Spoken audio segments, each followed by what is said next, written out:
consequence of the explosion? Nothing. The explosion wasn't close enough to Miss Paul's graph. Remember, she's by the wall, lying on the ground. But explosions caused a ripple effect. The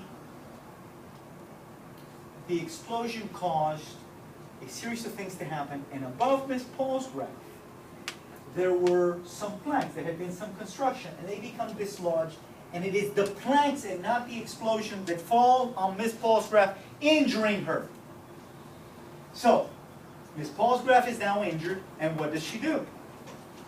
She sues who? The railroad. She sues the railroad. Why? Because we haven't heard anything about this guy again. We don't even know who he was. We don't know anything about it. So she sues the railroad. And she says, the railroad, you were negligent. What was the railroad's? Now that I've told you the story, you tell me what the railroad's negligence was.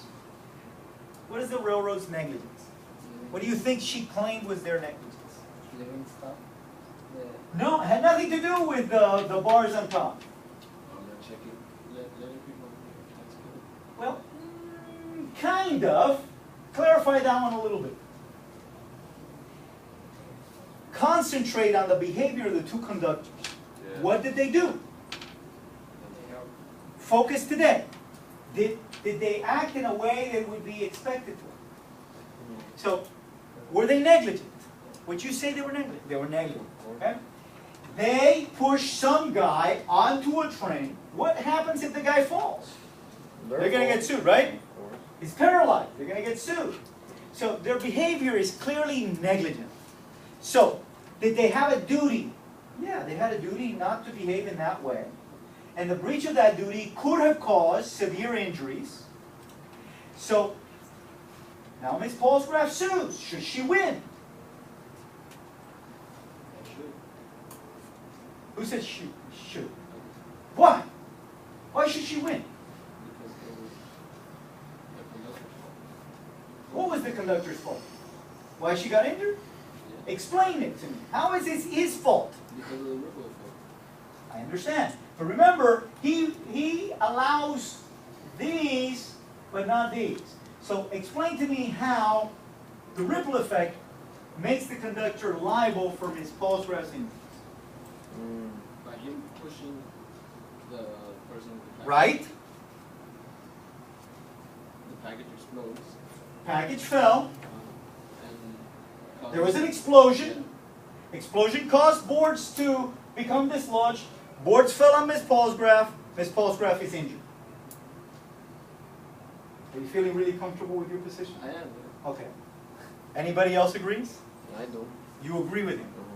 All right? Let me ask you this. When the conductor pushed this person, could he foresee the injuries to Miss Paul's graph? No. Based on his behavior? No. Why not? Because he didn't know what was on the package in the first place. Exactly. Now, I told you the package was what? Was wrapped in what? Newspaper. Would your opinion change if if it wasn't wrapped and it said TNT? You know how in cartoons, you know, the person's running around with TNT on their backs, right? Everybody knows it's explosive, but it was covered. So when the conductor behaved in the way that he behaved, he had no clue that his behavior would have ultimately led to Miss Paul's graph's injury. So, is his behavior here with regards to Miss Paul's graph? I'm not talking about with regards to the other person. If the person falls and injures themselves and is now paraplegic, should he be able to sue? Yeah. You probably would say, yeah, but he contributed to his injuries, and I would say, you know, juries can do that, divide, and yes. But the question is with regards to Miss Paul's graph. Conductors didn't know that the package contained fireworks or explosives. And therefore, what are their behaviors? Should they have said, well, maybe there's a possibility that this guy has a nuclear weapon, and therefore I'm not going to push him on board because ultimately Miss Paul's graph, which is on the other side, is going to get injured. So if it's not foreseeable, if your actions if you cannot foresee that the action that you take right now is going to cause somebody's injuries, should you be held responsible for it? So are you changing your mind? Have you changed your mind? Well, it depends. Well, It depends if you're on saying on the guy that helped the other one, or you're completely right. But if it's on the other guy, then I should go find him.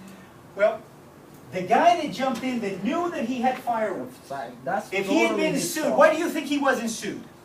By the way, the case doesn't tell us why he wasn't sued. But why do you think he wasn't sued? Because in the first place, he was being carried out by someone else. It's not Okay. like he was his own. But he's fault. running around in a train station is with too. fireworks on him. It is- So, it's like isn't that. it likely if you're walking around with fireworks underneath your arms that they could fall and there could be an explosion that could hurt somebody? So, if you're the one with the fireworks and the fireworks fall, you could have foreseen that somebody could have gotten injured. Okay. So, why wasn't he sued? The case doesn't tell you, and I really don't know the exact answer. But I imagine that he didn't have any. Well, not money. even, because they would still make you go to jail and then you will work It's not a for money. crime, it's not a crime. At that time, it wasn't a crime. I would imagine that if you walk into an airport with fireworks, or you walk into a train station or bus station with fireworks today, that Sure. you're likely to leave with your life, right? Some person's gonna shoot you in the head. But back then, people weren't worried about that. I imagine that people did it all the time. Damn. I know. And very few people got injured. So I think that he didn't get sued because, number one, he didn't have money. It's easier to sue a train company than an individual without money. And therein is a lesson. Now, oftentimes in the United States, people say, people can sue you for whatever. And you're probably right. But people don't sue you for whatever in the United States because suing somebody for whatever in the United States costs money. And ultimately, at the end of suing somebody for whatever in the United States that costs you money, you want to know that you can get at least the money that you paid to sue them.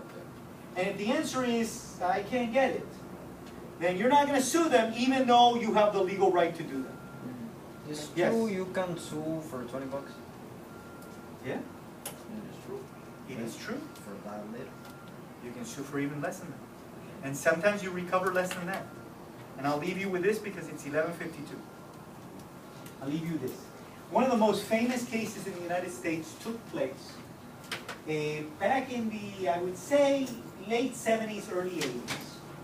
And it was the case of the United States, the United States Football League, USFL, versus the National Football League. The USFL was a burgeoning new football league that was started, that had recruited a whole bunch of players that had played in the NFL who are now making lots of money.